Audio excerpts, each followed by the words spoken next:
कुछ ॾींहं अॻु खिपरो जी HBL बैंक जे मैनेजर प्रदीप कुमार वसीम बोज़दार पारां मलूक पोड़ वासी नेक मर्द यार मोहम्मद वियो सां अकाउंट में जमा करायल पैसनि मां 67 लखनि जो फरार।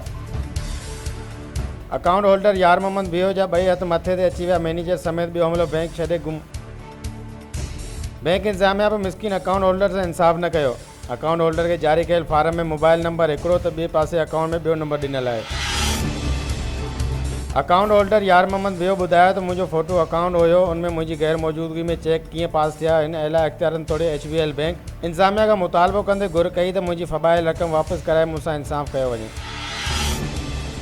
ॿिए पासे इलाइक़े वासियुनि पारां HBL बैंक में रक़म जमा कराइण खां पासो कंदे जमा कयल रक़म कढाइण जो सिलसिलो जारी करे छॾियो आहे।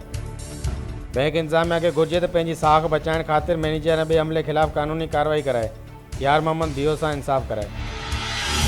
HRJ न्यूज़ में फ़िलहाल एतिरो ई। वधीक ख़बरुनि अपडेट जे लाइ ॾिसंदा रहो HRJ न्यूज़।